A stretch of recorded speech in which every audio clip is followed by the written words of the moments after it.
I'd like to begin by introducing myself, Bill Torbert. I'm extremely pleased to have Professor Aliki Nicolaides of the University of Georgia, and then Steadman Harrison, who is connected to the Center for Creative Leadership. The three of us are each going to talk a little bit about the chapter 6 of Numbskull that is the content of today's discussion. And then we will open it to questions and comments and your own stories about development. So I'll just start with a little bit of background, which is that in the previous chapters, I had become director of Yale Upward Bound in 1967-68 at the ripe old age of 23. And we had had a first summer with our students and staff, 2/3 of whom were Black among the students and 1/3 of whom were Black among the staff. And although it had been an incredible adventure and we often thought things were breaking down for good, it actually had ended up being very successful. And it had been part of introducing the students to having some power over their own lives in significant ways. And then what happened was that the night before our first meeting with the staff for the second summer, Martin Luther King was assassinated. And so when we met, the Black part of the staff came late to the meeting and it was extremely tense.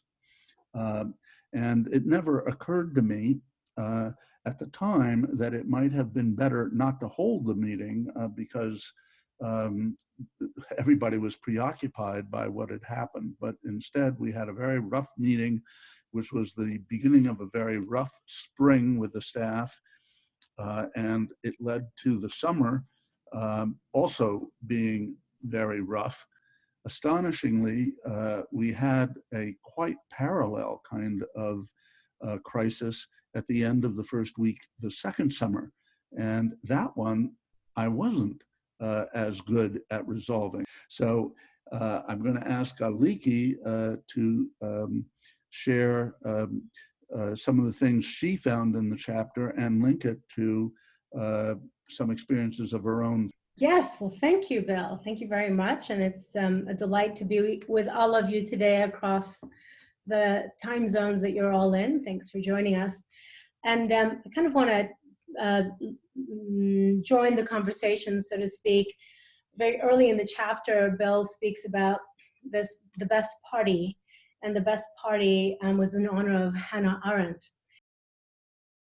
Arendt, with her cigarettes and her friendly but challenging conversation about the human capacity for vision and action, for birthing new possibilities, not just following orders. And I think it's a very apt sort of moment to come back to in this particular story and kind of exploration that we're in today together. And that is, in the Greek tragedy, we always talk about foreshadowing. And in some ways, Hannah Arendt is already foreshadowing that there's an impossibility almost about bringing our truth in action. And I think that in so many ways, Bill's story really brings to light sort of, in a very humble way, just how absolutely, I don't want to use a conventional term, but let's say difficult bringing truth to action is, and therefore how that truth can influence, reality and create new possibilities. And so I'll tell you a little bit about my version of my own stories about how this idea of truth and action, which I think is at the heart of, vertical development. Bob Keegan once told me that, look, the job of the ego, and developmental psychology is sort of telling us about how do we catch the ego in action, and how do we loosen its grip on its self-protection measures, right? So for the most part, our life stories might be a combination of covering our ass and attempting to do what's ethical, right? And that's an interesting contrast, right? That's sort of the subject-object sort of battle is, am I a good person? Oh, why can't I be so good, right? You know, those are sort of the dances we're in. So in my 20s, I thought I was good. And my thesis was about resolving the Palestinian-Israeli, challenge. And I thought in my 20s, because I'm having the thought, I am good. And therefore, whatever I do will be bonus. But I did it. I, flew into Jerusalem. My uncles and aunts brought me over, and I attempted to do this, dialogue between Israeli and Palestinian youth. Unfortunately, though, it wasn't enough to just bring young people together with their families, which was, by the way, ridiculous, because here I was, this 20-year-old idiot who basically, just because I, had the lineage of being a Palestinian Greek, a Greek woman from Palestine of my parents' generation, I'm the first generation outside, that I had a right to this discourse and to this dialogic process. But my lesson from that was, oh my God, this is my internal dialogue. I really don't know how to solve the Israeli-Palestinian conflict. Oh no, right? And here I am in my 20s thinking, okay, maybe I should try something smaller, right? So very quickly, I live in Singapore in my 20s and started an educational program that worked with women and gave women voice, this idea of young women transitioning from high school to college. We were successful beyond our dreams in a social impact kind of way. We had our programs are full. And so we thought, 2 years later, let's do an ROI to the Ministry of Education. And now it's about time we should get paid for our work. Now I'm in my mid-20s, right? We failed. And again, it was sort of an interesting way of coming into the logic of it's not enough to think. This scaling up doesn't happen in the thought process. Scaling up happens in the multiple experimental process. So here I am, I just turned 50, yay Aliki, and I'm teaching this stuff. But the questions we're asking is different from a developmental point of view. The reality is, the more developmentally, as you grow developmentally vertically, the institutional action logic actually starts to sort of become more and more of a burden. It becomes very heavy. Because as you gain your independence and potentially interdependence, the institution is not.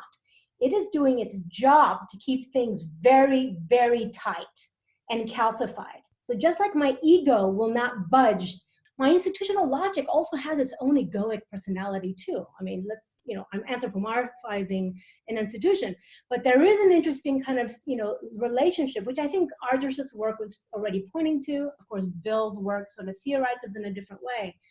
But what I'm learning is this idea of change, growth, development, transformation, particularly at a scale level society, requires us to do the most radical thing. And this brings me back to Hannah Arendt, and I think I'm talking too much, so I'll say this and then I'll be done. Hannah Arendt says something. Look, the idea of bringing truth and politics together, and let's talk about institutions are pretty much political. It is almost impossible to bring those two realities together unless you're willing to tell the truth amongst peers, amongst groups, and to begin to discover together. And discovering together doesn't mean getting it right. It means giving everything up. And so Hannah Arendt basically tells us, look, the reason why we're so susceptible to totalitarianism is because we cover our ass, we cover our truths. We are unwilling to let them go. I was most taken with the section called Black and White. And I think mainly because it is a nice parallel to what I feel like is going on in the backdrop of my world right now. I am leveraging a lot of this vertical development for all kinds of good, we hope, out in a bigger world. I think I was overreaching early on, hoping for these higher order places that we might take institutions and organizations in terms of action logics. And I've realized, and Aliki helped us even in our last call, recognizing that organizations and institutions will devolve, if you would, to the very lowest common denominator.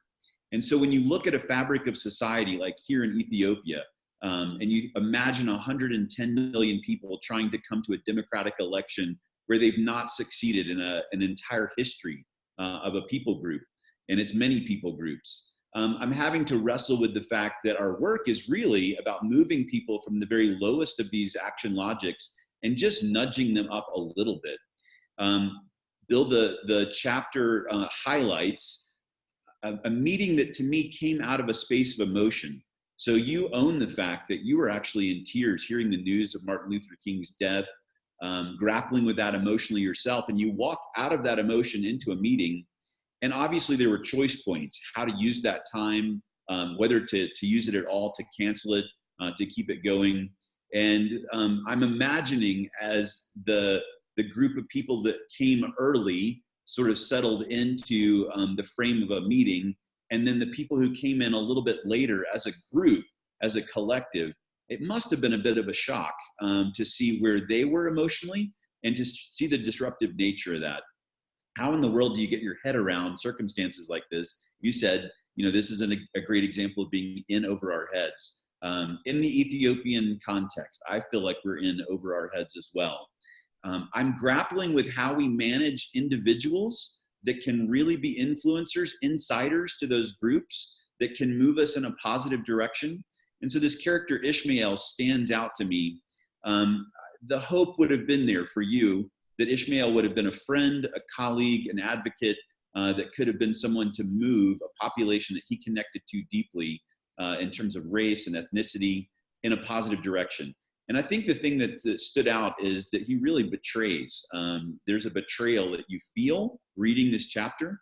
And I'm grappling with, okay, how do we individually connect with people and make certain that we're actually selecting those counterparts in our work around us that are going to help us move in positive directions and not betray us, not catch us off guard? How do we use wisdom to discern where they are in terms of their readiness, because they are going to be the actors that will make the difference. Ishmael was an insider to a specific group.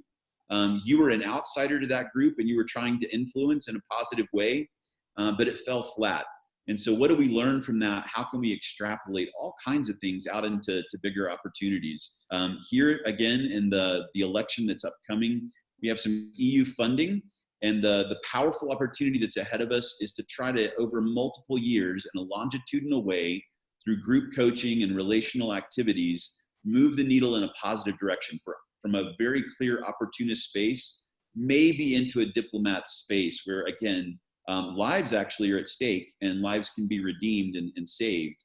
I would love to see us learn all that we can from your lessons of the past and even together as a community. My understanding is that the first four earlier action logics, opportunist, diplomat, expert, and achiever, all understand or regard power as necessarily unilateral, as inevitably unilateral. The idea that there might be a kind of power called mutual power seems like an oxymoron to them. Now, there are four different types of power that they privilege. Opportunist privileges coercive power and threats. Diplomat privileges charming power and diplomacy, as the word suggests. And the expert privileges logistical power, knowing the truth, understanding the system, the computer system, let's say.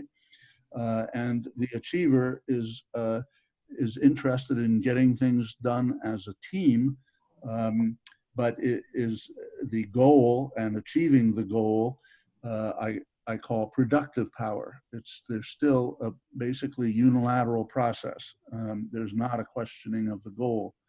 At the later action logics, redefining, transforming, alchemical, and ironic, there's increasing appreciation of mutual power. At the redefining level, it's like being able to vision together. The first summer at Upward Bound, we went out to a camp and literally invented the program, including that discipline committee I mentioned earlier, and all other aspects. So we visioned together. The transforming action logic is engaged primarily with praxis power. That is, what is the relationship between my theory or my thoughts and my action? Just the issue that Aliki had yet to come into contact with when she first tried to facilitate an Israeli-Palestinian meeting, and then it became obvious to her that that was an issue. So that praxis power is the most typical power. And of course, at each later action logic, you can use all the earlier forms of power, and you presumably get gradually better at determining when each type is more necessary and what blend of powers is necessary in a particular situation. And I see we have a second question from Jeff here about the distinction between thinking, we are transforming, being transformative. How do you get groups to realize their actual actions as opposed to how they feel they are behaving? So how do you coach people through self-realization? I'm just going to flip the theory on its head. The assumption is that we can guide you, coach you, develop you, teach you, lead you into the later action logics. I think that is all very fair to say, and I think it's beautifully done up until probably the redefining action logic. After that, moving into the stage 5 or the self-transforming, then, alchemist, etc. The more you move into your later action logics, the more you should be giving up. More power, more centrality, more capacity. You don't become more capable. You grow in your complexity of knowing, being, and doing, which is not, it's more of yourself, but less seen. It's a paradox. It's a very interesting move. And I love, there's a way Francis Assisi said this. I'm sorry, I'm going to bring a little bit of a religious philosopher. But basically, there's the place where he's talking about his relationship to God and all things, which is, Francis Assisi does that.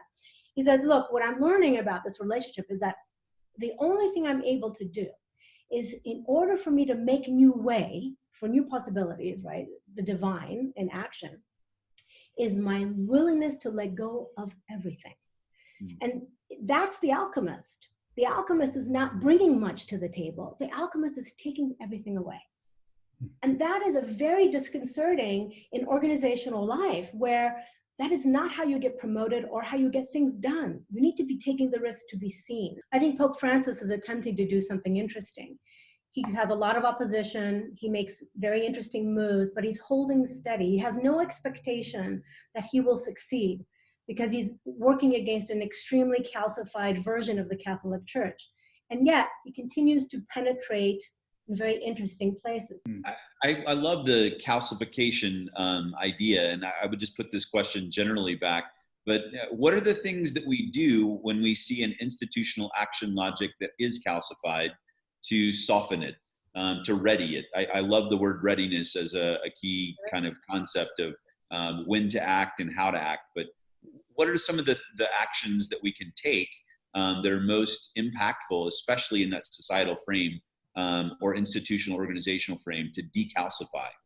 I think we're talking about making analogies between action logics at the institutional levels and action logics at the level of societies and cultures. And I'm just wondering if there is some danger in making the translations between those level jumps too fastly. I've wondered the same, so I would love some reflection on that. Well, my work